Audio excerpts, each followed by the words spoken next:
Did Derrick James fail Errol Spence versus Terrence Crawford? That's what I want to talk about in this video. What's up, fight fans? I am Lion Raw on a Dun Noir with some combat sports commentary. Make sure y'all smash that like button if you haven't already subscribed and you like this kind of content. Then definitely subscribe for much more. I got plenty of content covering martial arts and martial arts history, especially Black history and martial arts. So y'all go check that out. And I also do commentary on combat sports. So yeah, like, comment, subscribe, all that good stuff, and salute to the mighty LDBC. That's Lions Den Boxing Community. But yo, if y'all want to take your striking game to the next level, head on over to thefocusballs.com, cop yourself a set of focus balls, and dramatically improve footwork, timing, reflex, hand-eye coordination, head movement, and other combat sports related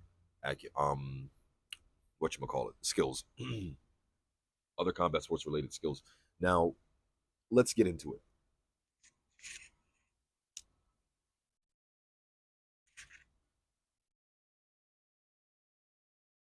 Did Derrick James fail Errol Spence? Now, recently there was word about Errol Spence and Derrick James going their separate ways, and I'm probably going to do a separate video on that. But after the Terrence Crawford fight, I felt like not everything was done on the part of Team Spence to ensure victory.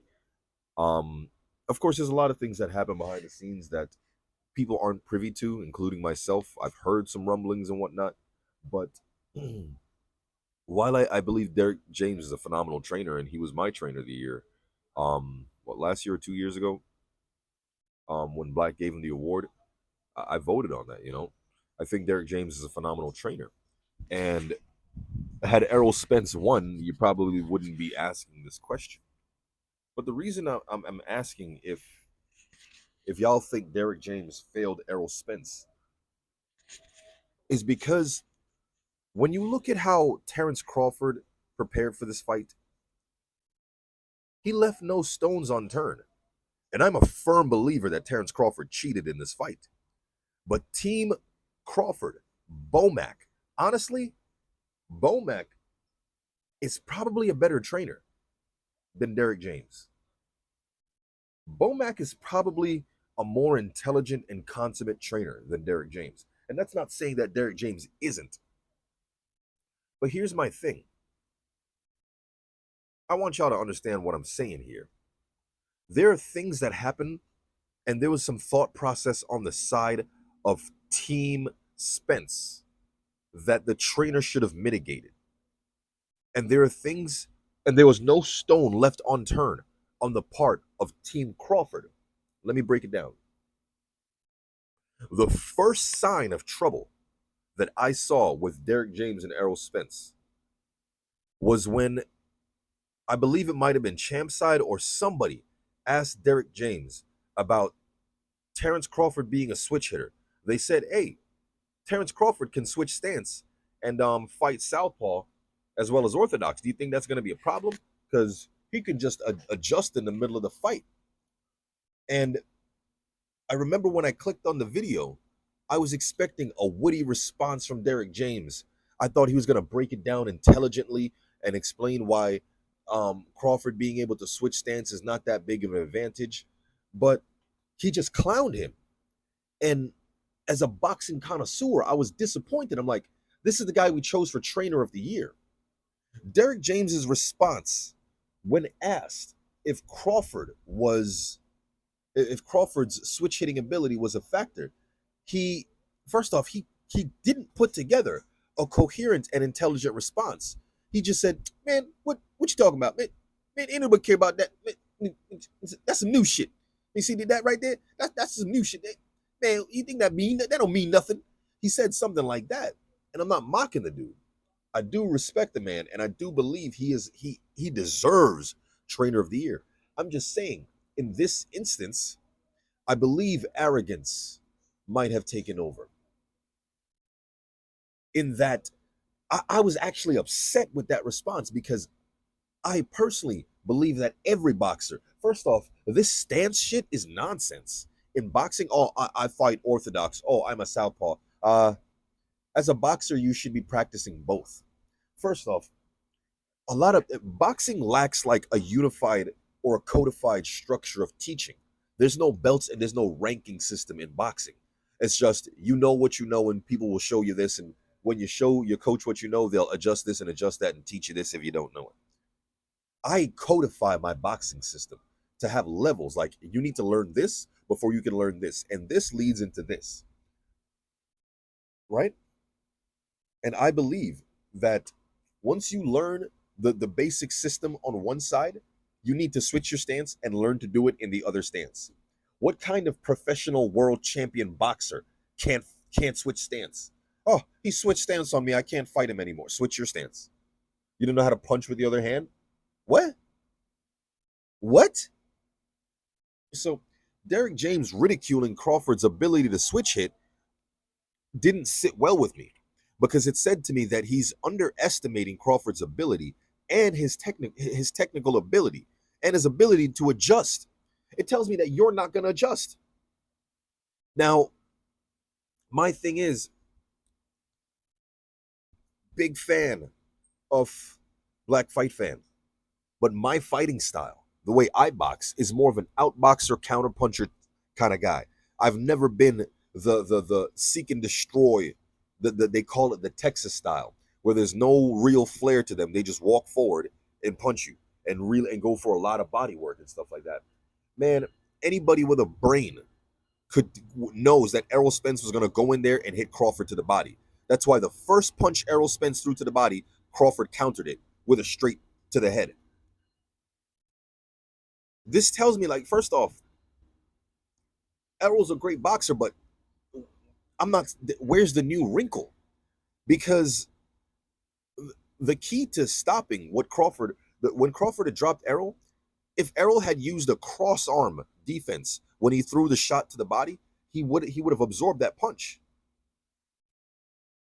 He would absorb that punch, but that's not taught. Like a lot of trainers aren't teaching that. That's something you learn later on. Like you learn a high jab and a low jab, how to jab to the body, then jab to the head, and then stab to the body. And when you stab to the body, you're vulnerable if your opponent times it right for that straight, which Crawford caught him with. But the counter to that is to put up a cross arm defense, right? And it's probably because Crawford is in a different stance that he was able to mitigate the power of that punch and reach with his straight and counter him. So clearly there was no consideration for Crawford's stance. Now I feel that he failed him in that department because as a lifelong trainer, I have a book that I'm trying to teach you. There's no way that you're going to be with me multiple years and we're not checking off things in this book that we learned. You should be able to fight left and right. And if Crawford's a switch hitter, well, guess what? We're going to take away your ability, your switching stances. The moment Crawford comes out, whatever stance he comes out with, neutralize it. If he's going to come out in a southpaw to your orthodox, switch to southpaw. Now his stance switching literally makes no sense because I'm going to switch stances too and I'm good from both. Now it makes no sense because the advantage that you gain and the weapons that you take away, I set that back and I'm good from either. That's the first place I feel that Derrick James failed Errol Spence. And again, I'm not getting into the money and people lose. Like it happens. It happens. You can learn and grow, you know? So I'm not trying to criticize him too harshly, but this is just my perspective in terms of a boxing conversation. The second place I believe that Derrick James failed him.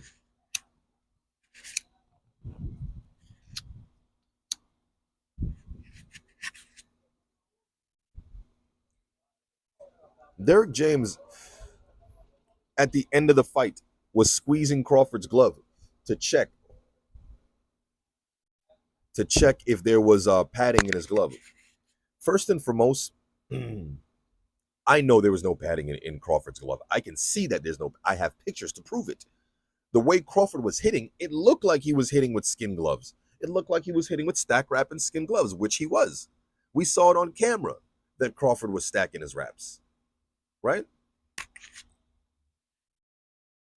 So this leads me to the second point of how I believe that Derrick James let down Errol Spence.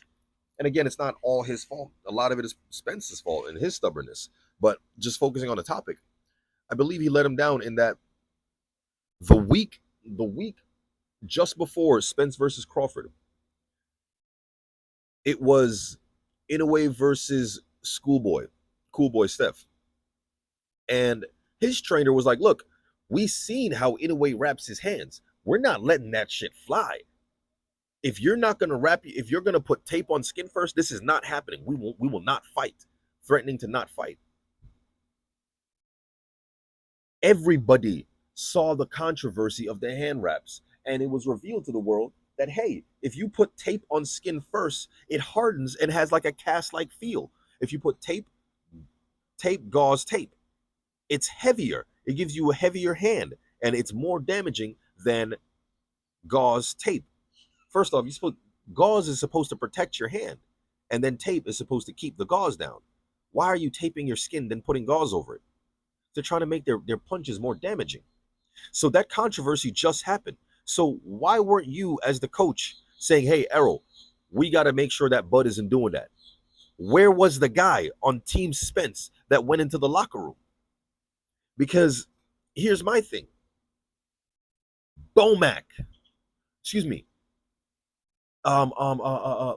Crawford wrapped his own hands. Crawford has been with Bomac for a long time. Crawford wrapping his own hands. Do you know what that tells me about his relationship with Bomac? Being with Bomac for such a long time, Bomac taught him how to wrap his hands, and he knows how to wrap his own hands. And he knows the tricks of the trade and how to cheat and how to get more power. Errol doesn't know that. And clearly, either Derrick James doesn't know that, or he's just an upright dude. He's just a stand-up dude. But then your naivete, because here's the thing, Derrick James wrapped his fighter's hands, and I got no problem with that. Bomac ain't wrap his fighter's hands, but that's the difference in experience. Bomac, the trainer Bomac, his fighter knows how to wrap his own hands and knows the tricks of the trade to get more power in his hand wraps. Derrick James's fighter, he's still wrapping his hands, and he's wrapping his hands in a fair way, not knowing that this is a title fight. And just last week, we seen that motherfuckers do this shit to cheat. So he's naive in that, and so is his fighter. Again, it's not a knock. It's not necessarily a knock. It's just showing that there's levels. I'm not a fan of Bomac and Team Crawford. They're cheaters. They're dirtballs. But they left no stone unturned.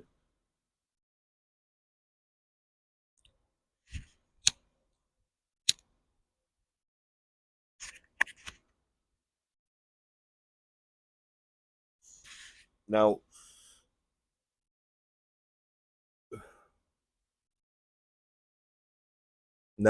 the third way I think he failed him was that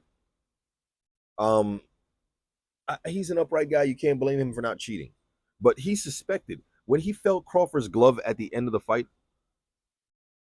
it's because he suspected what I suspected, that Crawford stacked his wraps. But y'all would have known that if you guys were paying attention to the wraps, like Cool Boy Steph's coach and Nazim Richards, like their coach did.